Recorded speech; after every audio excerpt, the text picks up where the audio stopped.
घरातल्या प्रत्येक मराठींनी आता वेळ द्यायचा. 29 ऑगस्ट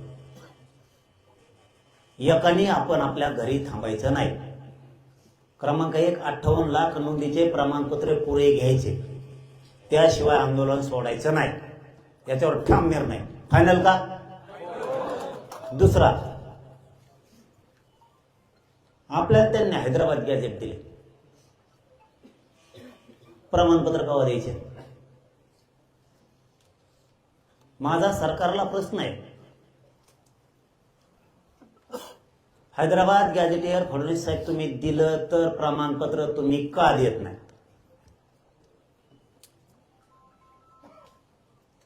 याच्या अगोदर त्यांनी स्थानिक चौकशीचा अहवाल काढला होता. बघा सगळेजण डोळ्यासमोर आठवून, मराठ्यांना किती वेड्यात काढायचं. फडणवीस साहेबांनी मराठ्यांचे लेकर टार्गेट का केले?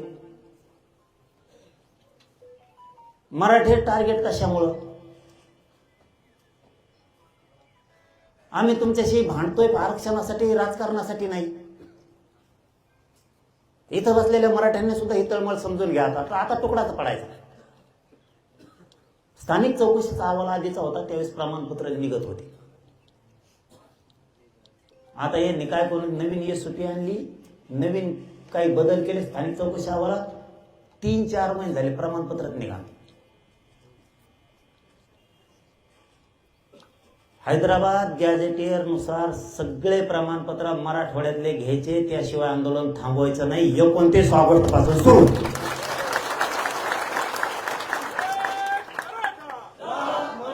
तुम्ही जसा लाखो करोडोंनी वेळ दिला, मराठा समाज तुमचा उपकार कधीच विसरणार नाही. पुन्हा 29 ऑगस्टच्या नंतर वेळ द्या. मराठ्यांनी मराठा समाजासाठी, मराठा समाजाच्या लेकरासाठी 29 ऑगस्ट पासून जोवर आंदोलन चालत तोपर्यंत वेळ द्या. भाजपचा मराठा असला तरी त्याच्या पोराला पोरीला आरक्षण लागणार आहे हे विसरू नका. तुमचं पोरग पोरगी तुम्हाला दगडाने हाणील. माझ्या सगळ्या नेत्यांना आव्हान आहे, शिवसेनेच्याही पोराच्या पोरीला आरक्षण लागणार आहे. त्याला नसेल लागत तर त्याच्या कार्यकर्त्याला लागणार आहे, कार्यकर्त्याच्या पोरापोरीला लागणार आहे. राष्ट्रवादी, शिवसेना, काँग्रेस सगळ्यांच्या पक्षाच्या लेकराला आरक्षण लागणार आहे. पक्षाच्या बाजूने ओढायचं इथून पुढं मराठ्यांच्या नेत्यांनी बंद करा. आरक्षणापुरतं तुम्ही तुमच्या पक्षाच्याच बाजूने ओढा. आरक्षणाच्या विषयात एकाही मराठ्यांच्या नेत्यानं, मंत्र्यांनी बोलायचं नाही. जातीच्या बाजूने बोलायचं आणि जातीच्या लोकांनी सुद्धा जातीच्या बाजूने उभा राहा. हैदराबाद गॅझेटियर नुसार 28 ऑगस्टच्या आत सगळे कुणबी प्रमाणपत्र द्यायचे, नसता 29 पासून आंदोलन सुरू. आणि शेवटचं निर्णायक आंदोलन करायचं. खूप महत्वाच्या टप्प्यावर आंदोलन आहे आपलं, अंतिम टप्प्यावर आहे. आपल्याला फक्त ओळखता आलं पाहिजे. 2 विषय खूप महत्वाचे आहे, 58 लाख नोंदी आणि हैदराबाद गॅझेट नुसार कुणबी प्रमाणपत्र घ्यायचे, सोडायचे नाही. तिसरा मुद्दा, सातारा संस्थान. हे सुद्धा देवेंद्र फडणवीस साहेबांना सांगतो, सातारा संस्थान गॅझेटियर, कोल्हापूरचा गॅझेटियर, पुणे, औंध आणि बॉम्बे गव्हर्नमेंटचं 5 गॅझेटियर आम्ही तुम्हाला 3 वर्षापासून घ्या म्हणतोय. तुम्ही का घेत नाही?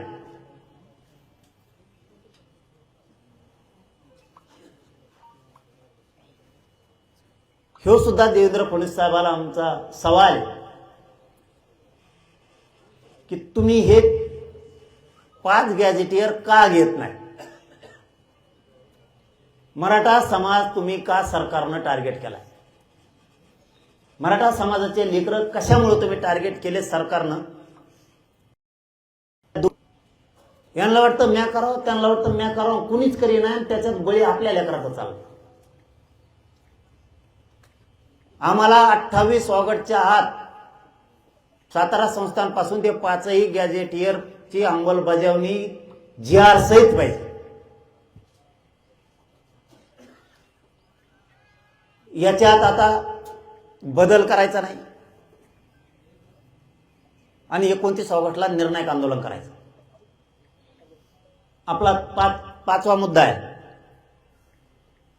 हे 3 वर्ष झाले म्हणतात केसेस मागं घेऊन. का रे बाबा, आमच्या लेकरांना इतकं मारून आमच्यावरच केसेस? कोणची प्रक्रिया करायची तुम्हाला? मराठी समजूनच घ्या. आता आपण हलण्यासाठी आलोच नाहीये तिथं. निर्णायक तुकडा पाडायचा म्हणल्यावर आता जागा सोडायच्या नाही. जर शेतात काम असतील तर घराघरातून एक माणूस आंदोलनाला इथंच बसून राहायचा, बाकीच्यानी शेतात काम करायचं.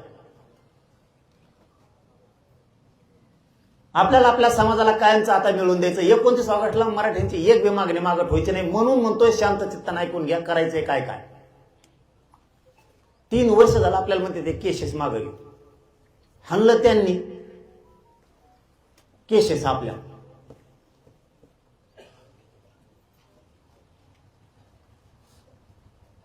तरी मागं घेत नाहीत. सगळ्या केसेस मागं होईपर्यंत 29 ऑगस्टचं आंदोलन थांबवायचं नाही. 6वा मुद्दा. यांनी आता, मी बाजावर उपोषणाला बसलो होतो त्या दिवसाचा विषय.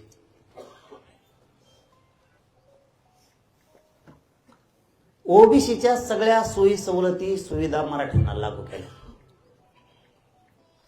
मी त्याच वेळेस सांगितलं होता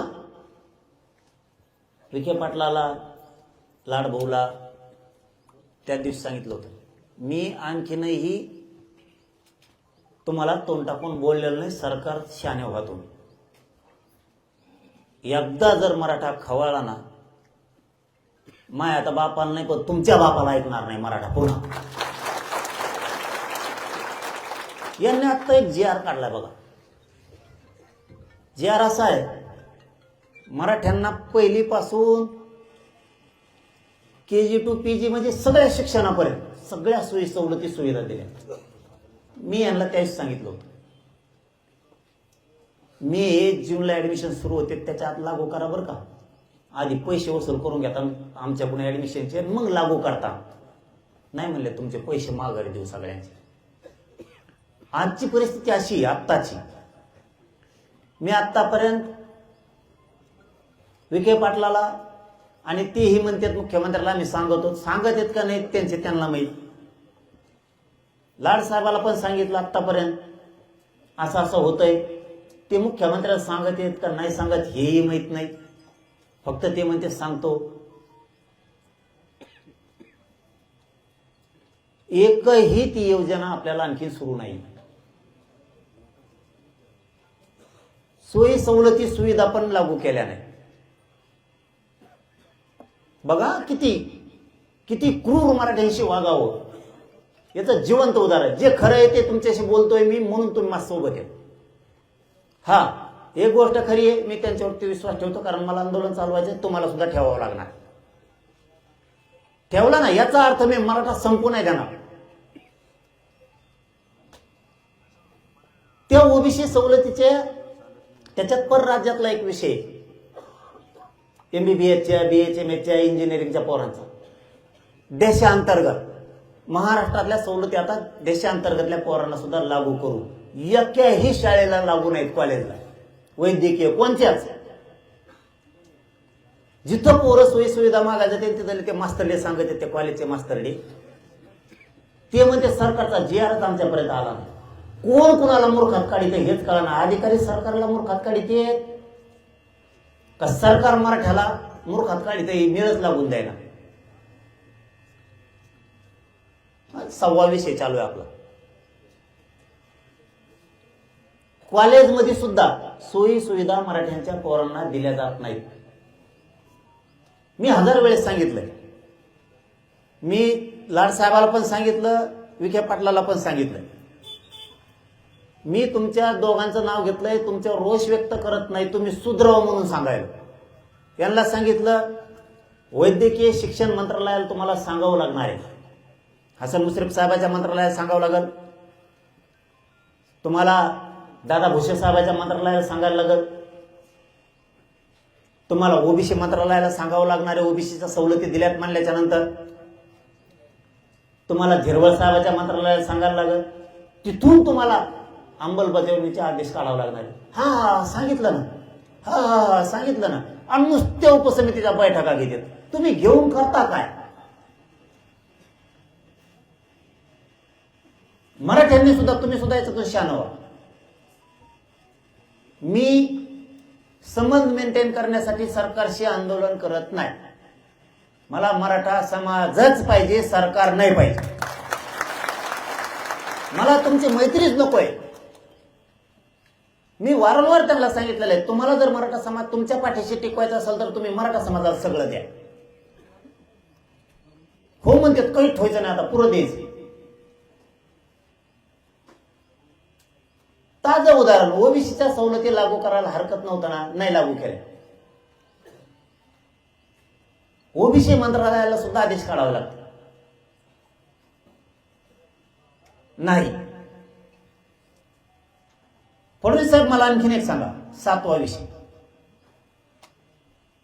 महामंडळ, अण्णासाहेब पाटील महामंडळ तुम्ही गठीत स्थापन केलं. पोरांना व्यवसायाला तुम्ही फायली घेतल्या, मंजूर केल्या, पोरांना फायली दिल्या, त्यातून पोरांनी वाहनं घेतली. आज त्या पोरांचे सिव्हिल खराब झाले, त्यांच्या नरड्याला फाशी लागली. तुम्ही परतावे कप देत नाही. काय कारण आहे त्याचं? अण्णासाहेब पाटील विकास महामंडळातल्या राहिलेल्या पोरांचे तुम्ही परतावे का देत नाही? याचं उत्तर आम्हाला अंतर्वालीत येऊन द्या. आम्ही भांडायलो नाही तर आता उत्तर पाहिजेत आम्हाला. निर्णायक आंदोलन होणार, शेवटचं होणार, जे व्हायचं असेल ते होईल. तुम्ही इतकं बी येड्यात काढू नका की मराठ्यांचा संयम तुटत. इतकं नका येड्यात काढू. इतकं मराठ्यांना टार्गेट पण नका करू की मराठा समाज आणि मराठा समाजाचे पोरं संपलेच पाहिजेत. आणि इतका कच्चा मराठा समाज सुद्धा नाहीये. फक्त त्याने तुमच्यावर विश्वास ठेवलाय की देईन सरकार, आज देईन, उद्या देईन, परवा दिवशी देईन. आम्ही विरक्त जाळतोय, जीवाची बाजी लावून लढतोय की आज देते उद्या देते. मी तुमच्याशी प्रामाणिक सरकारशी नाही राहू शकत. मी माझ्या मराठीशी प्रामाणिक राहणार आहे, इमानदार राहणार.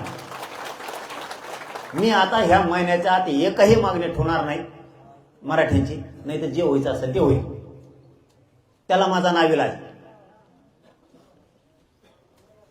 तुम्ही आमचा हक्काच असून देत नाहीये. 8वा विषय, सारथीच्या योजना बंद करीत आणल्या. कागदावर आणतात, ही सुरू आहे. पोराला विचारलं का पोरं म्हणतात नाही.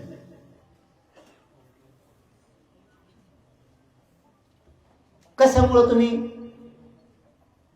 तिथल्या योजना बंद केल्या? आता सोक्षमोक्ष होणार आहे. मराठ्यांनी समजून घ्या, आता सोक्षमोक्ष होणार आहे. सोक्षमोक्ष असा होणार आहे आता, ते पण सांगतो तुम्हाला कसा होणार आहे. सरकारचा मराठ्यांचा सोक्षमोक्ष समोरासमोर होणार, भांडून नाही, समोरासमोर प्रश्नाची उत्तरं देऊ. आपला 9वा मुद्दा सांगतो आणि सोक्षमोक्ष कसं होणार आहे ते सांगतो तुम्हाला. आपण मराठा समाजासाठी स्वतंत्र मंत्रालय मागणी केली. मुख्यमंत्र्याचा 15 मिनिटाचा खेळ येतो. गोरगरीब मराठा समाजाचे अडीअडचणी सुटतील. प्रत्येक जिल्ह्याला कॅबिन राहील, त्याची उपजिल्हाधिकारी लेवलचा अधिकारी राहील. जिल्ह्यातल्या मराठ्यांचे मंत्रालयातले सगळे प्रश्न सुटतील. स्वतंत्र मंत्रालय स्थापन करायला यांना अडचण काय? यांनी मला सांगितलं. मी नाव 29 गटला सांगतो. आज फक्त सांगितलेलं सांगतो. मी सांगितलं मंत्रालय मराठ्यांसाठी स्थापन करा, कल्याण होईल.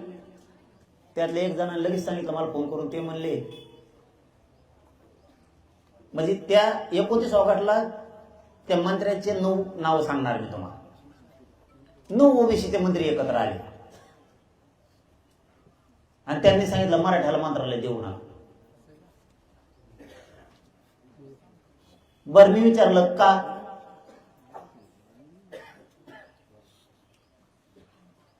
कारण सांगा म्हणलं. बा नको मराठ्याला मंत्रालय, कारण सांगा.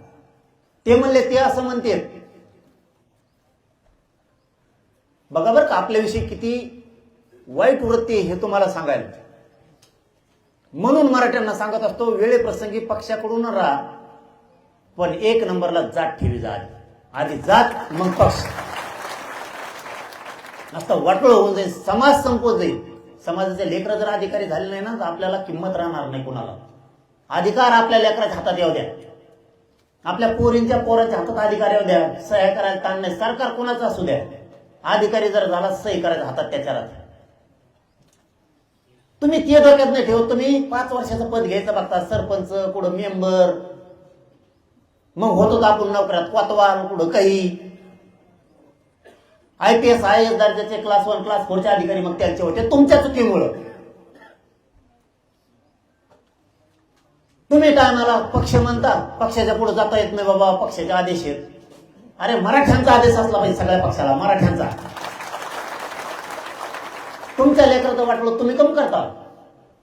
कोणत्या भाजपमधल्या कार्यकर्त्याला त्याच्या पोरापुरीला लाखो रुपये लागणार नाहीत शिकायला, नोकरी लागण्यासाठी. त्यांच्या पोरीला आरक्षण नाही लागणार पोराला. म्हणून अगोदर प्राधान्य जातीला द्या, मग पक्षाला द्या. मी पक्षाला देऊ नका कुठं म्हणतोय तुम्हाला. बघा डाव काय रचलाय. सभागृहातले शांत बसा. तुमचे पोरं पोरी शिकत नाहीत का? गप्पा हाणायला आले का इकडे तुम्ही?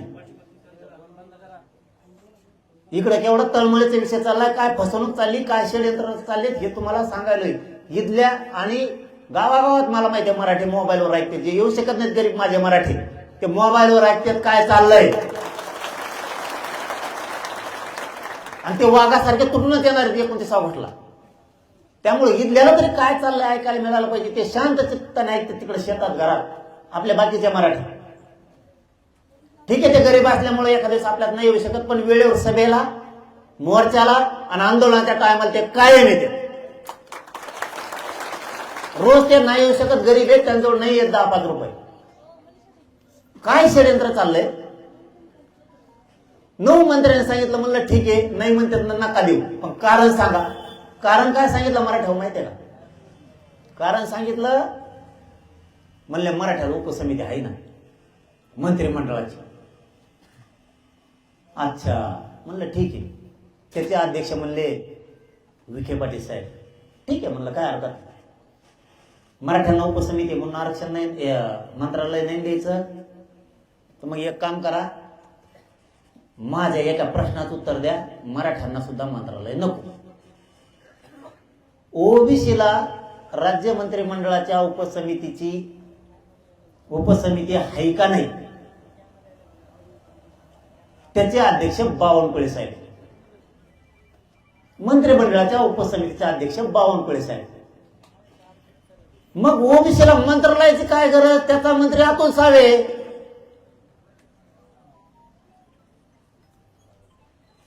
आणि मग गप्प बसले, नाही नाही नाही म्हणलं मग करतो. म्हणजे बघा याची सिस्टम.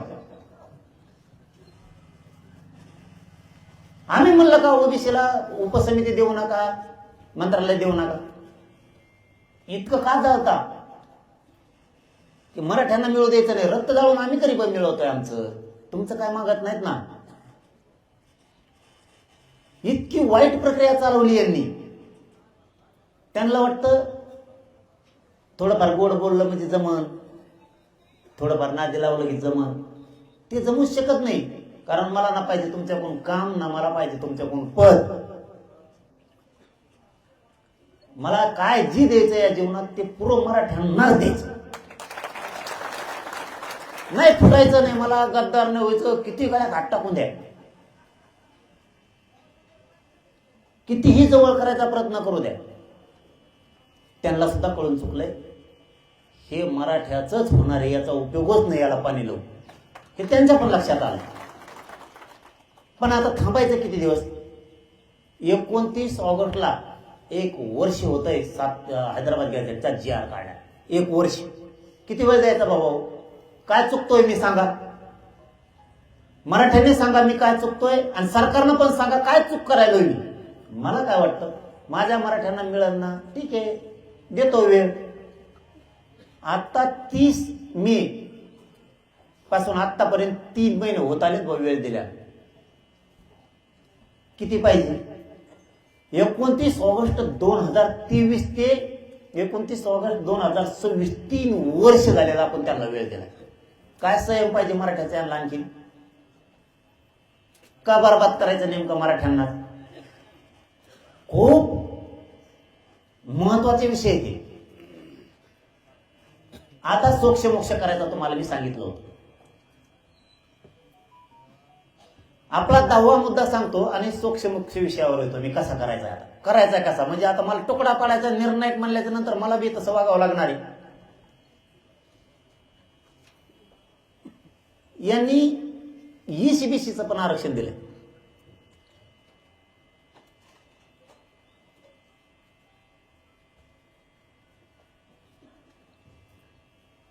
ईसीबीसीचे सुद्धा बऱ्याच जागेवर ऑप्शन नाही येत असं पोरांचं म्हणणं. पोरांनी ऍडमिशन घ्यायचे कशी? पोरांनी ऍडमिशन घ्यायचे कशी?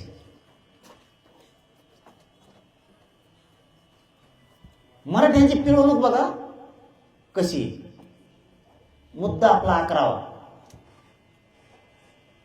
एसीबीसी, ईएसबीसी आणि ईडब्ल्यूएस याच्यातून निवड झालेले पोरं यांना सरकारला का घ्यायचं नाही? फडणवीस साहेब तुम्हाला मराठ्यांच्या पोराला निवड झालेल्याला नियुक्त्या का द्यायच्या नाही? काय चूक केली त्यांच्या आई बापाने त्यांना शिकवून? तुम्ही असे निघता म्हणून त्यांना माहित होतं का?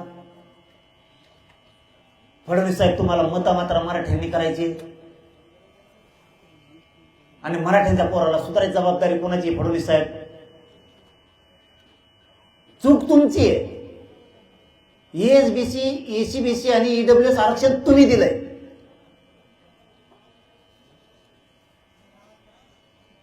पोरांच्या निवडी झाल्या. पोरग नोकरीला लागणार आहे, पोरगी नोकरीला लागणार आहे, या आनंदात आई बाप आहेत. तुम्ही त्यांना आधी संख्या पद निर्माण करून घ्यायचं ठरवलं, अर्ध्याला घेतलं, अर्ध्याला का घेतलं नाही? तुझ्या भाव कशामुळे? तुम्ही निवडून घेतले का भाजपचे फक्त आणि मराठ्याचे शेतकरी मराठ्याच्या बाजूला ठेवले? काय कमी केलं फडणवीस साहेब तुम्हाला ह्या मराठ्यांनी? या प्रश्नाचं उत्तर द्या मला. काय कमी केलं? किती मतं केले ह्या मराठ्यांनी तुम्हाला? तुम्ही आमच्याच पोरांचे मुर्दे पाडावं, मराठा टार्गेट करावं, संपवावं तुम्ही, ही अपेक्षा नाही आम्हाला तुमच्याकडून. एमपीएससीच्या पोराचं सुद्धा तसंच केलं तुम्ही.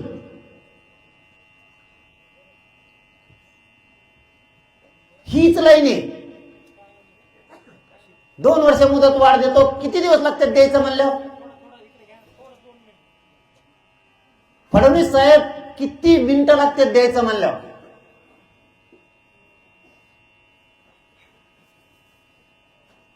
मराठ्यावर अन्याय कशामुळं? हे गावागावातल्या घराघरातल्या मराठ्यांनी या गोष्टी समजून घ्या. निर्णायक शेवटचं आंदोलन करावं लागतंय. आता आपल्या पुढच्या 50 पिढ्या आनंद जगतील. तुमच्या आमच्या निर्णयावर आता समाज अवलंबून आहे. आपण जितके ठाम राहू, जितके कामं वेळेवर सोडूत. आता 1 वर्ष झालं मी तुम्हाला बोलवलं नाही, मुंबईला बोलवलं होतं. वर्षातून एकदा समाजासाठी वेळ देत जा. टाकतील 29 ऑगस्टला आंतरवादी सोडायचे नाही. ठरलं का? आंतरवादी सोडायचे. आपण मराठ्यांना ऐका. सरकारचं म्हणणं आहे हैदराबाद गॅझेटियर नुसार अर्ज केले नाही. ज्यांनी हैदराबाद गॅझेटियर नुसार अर्ज केले असतील त्यांनी अर्जाची झेरॉक्स 28 ऑगस्टला अंतरवालीत घेऊन यायची. मी सरकारला तुमचा अर्ज दाखवतो, हे तो बात आहे. अर्ज केल्या मला पर्यायच नाही राहिला. आता मला सहनच होत नाही. सोक्ष लावू. आता मराठ्यांनी केलेले अर्ज दाखवा.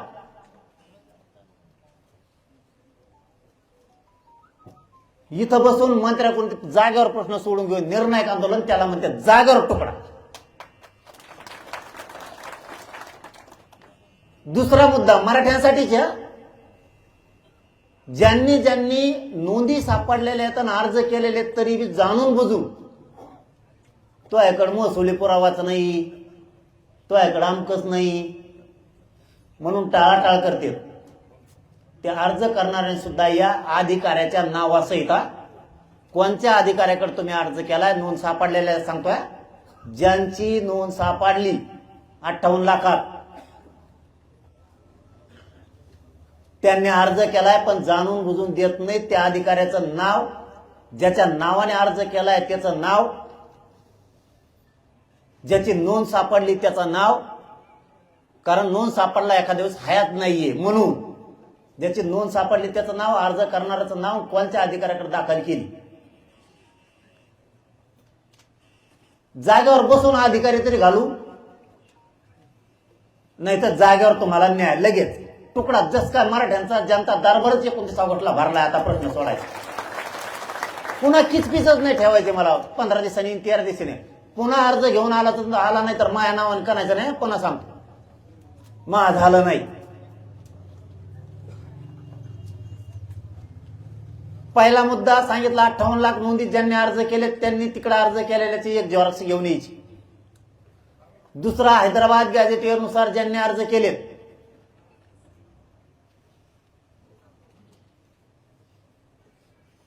त्यांनी त्यांच्या अर्जाची झेरॉक्स 28 ऑगस्टला अंतरवालीत घेऊन यायची.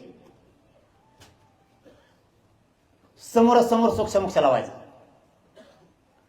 तिसरा मुद्दा, जेवढे बलिदान गेलेले कुटुंब आहेत तो माझ्यासाठी अत्यंत महत्वाचा आहे, कारण हे आरक्षण त्यांच्यामुळे मिळतंय. त्यांनी आपल्यासाठी जीव दिलाय, आपला समाज मोठा म्हणून. त्यांच्या काय अडचणी आहेत त्यांनी अर्जावर 28 तारखेला घेऊन ये. कोणाला नोकरी दिली, कोणाला नाही दिली, कोणाला निधी मिळालाय, कोणाला नाही मिळालाय. प्रकार 2, ज्यांचं बलिदान गेलंय त्यांनी घेऊन या. कोणी जाताना ऍक्सिडेंट मध्ये वारलाय, सभेला आलेला, कार्यक्रमाला आलेला, त्यांच्या पण अडीअडचणी समस्या मला जाणून घ्यायच्या. ते पण 28 तारखेला त्यांना येता आलं नाही. काही काही घरात पडून येत ऍक्सिडेंटमुळे त्यांना नाही उठता येत. त्यांच्या कुटुंबातल्या जरी समस्या घेऊन आले, त्यांच्या निधीपासून, नोकरीपासून सगळा प्रश्न एकाच दिवशी सोडायचा. नसन सरकारला सोडायचं तर महाराष्ट्रातल्या मराठ्यांना दिसत सरकार मुद्दाम सोडी नाही. समोरासमोर सोक्षमोक्ष होऊ द्या. हैदराबाद गॅझेटियरनुसार अर्ज करणारे ध्यानात ठेवा. चौथा मुद्दा, व्हॅलिडिटी कुणाकुणाच्या दिल्या नाहीत. कळीचा मुद्दा आहे. व्हॅलिडिटी कोणत्या अधिकाऱ्याकडे दाखल केली, सगळ्या व्यवस्थित ऐकायला येत आहे ना. आता मराठ्याचं निर्णायक आंदोलन करायचं, तुकडा पाडायचं म्हणल्यावर करायचं काय हे सुद्धा आता आपल्याला माहित असलं पाहिजे. कोणी कोणी व्हॅलिडिटीला अर्ज केलाय, कोणता अधिकारी देत नाही आणि त्याचं कारण काय एवढंच आणा बघ.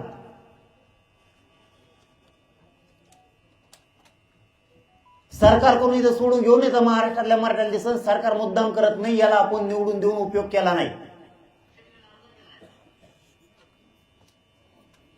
मराठा समाजाचे 5वा मुद्दा ना, सोक्षमोक्षाचा याच्यातलाच 5वा, काही पोरांवरती विनाकारण केसेस झाल्या. केसेस झालेले पोरं सुद्धा अंतरवाली द्या, ज्यांच्यावर गुन्हे दाखल झाले. मला समोरासमोरच बघू द्या आता कोणाचं काम राहिलंय आणि सरकार का करत नाही. व्हॅलिडिटीचे अधिकारी इतके जाणून बुजून टाळाटाळ करायलेत ना. आता विखे पाटलांना, यांना, त्या लाडसाहेबांना सांगितलेले जालन्याची एक व्हॅलिडिटी 3 महिने झालं सांगितलेली, आणखीन झाली नाही. याचा अर्थ असा होतो, फडणवीस साहेब तुम्हाला आमचे पोरांचं वाटोळं करायचं का.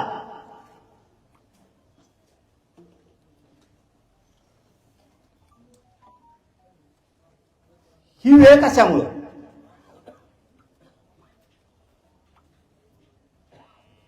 आपल्याला सूक्ष्ममुक्ष लावणं खूप गरजेचं आहे. ज्या ज्या पोरांचे, सहावा मुद्दा, ज्या ज्या पोरांचे परतावे राहिलेत ना, व्याज परतावे महामंडळातले, त्या सगळ्या पोरांनी 28 ऑगस्टला अंतरवालीत या. सरकार म्हणतं राहिले नाही. कळू द्या या दुनियाला जरा सरकार मराठ्यांशी कसं वागतं. ज्यांचे परतावे राहिले ना त्यांनी अंतरवालीत 28 तारखेला या. ते म्हणजे कोणाच राहिले सांगा मला. कोणीतरी 10-5 जण सांगून जातात, मग माहित होत नाही. तुम्हाला एक सेपरेट, इतक्या लोकांना सेपरेट कॅबिन करतो आम्ही, सरकारला दाखवून देतो हे तक्रारीवाले बघ. हे 7वा मुद्दा, ज्या ज्या पोरांना ECBCतून लाभ झाले नाहीत, सुविधा मिळाल्या नाहीत, त्यांना शिष्यवृत्त्या मिळाल्या नाहीत, पंजाबराव देशमुखांची योजना 6 मला वाटतं 2-2, 3-3 वर्षापासून मिळालं नाही असं काही पोरांचं म्हणणं आहे. तुम्ही प्रत्यक्ष अर्ज घेऊन या.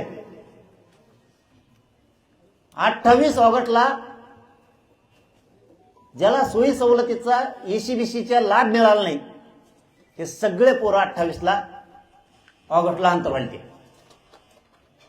एकदाच सगळा तुमचा निपटारा करून टाकतो. ताणच ठेवत नाही, निपटारा करून टाकतो. फक्त समजून घ्या काय सांगितलं. रोज रोज आता येऊ नका, एकच दिवशी तुमचा तुकडा पाडतो. 8वा मुद्दा, सूक्ष्ममुक्ष समाजाचा करायचा ना कायमचा. सरकार खोटं बोलतंय का मराठी खोटं बोलते हे जाहीर समोरासमोर होऊन द्यायचं. ते काहीतरी जुनी म्हणे, बाप दाखवणे श्राद्ध घाल, चल सुट्टीच नाही. ज्या ज्या पोराला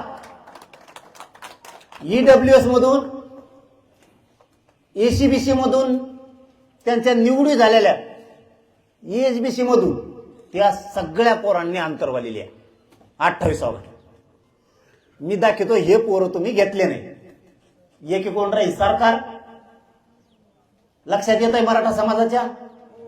मराठ्यांचं निर्णायक आंदोलन करायचं, मराठ्यांचं कायमचं कल्याण करायचं म्हणल्यावर असं करावं लागणार आहे. सरकार म्हणतंय नाही. ज्या ज्या मराठ्यांच्या लेकरावरती अन्याय झालाय त्यांनी 28 ऑगस्टला अंतरवालीला तुमचा अर्ज घेऊन या.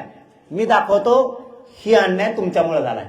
ECBC, ESBC आणि EWS विभाग कोणताही असो, महावितरण असू द्या, गृह असू द्या, नगर विकास असू द्या, कृषी असू द्या, तुमचा महसूल कुठला विभाग असू द्या, ज्याच्या ज्याच्या ज्याच्या ज्याच्यातून निवडी झाल्या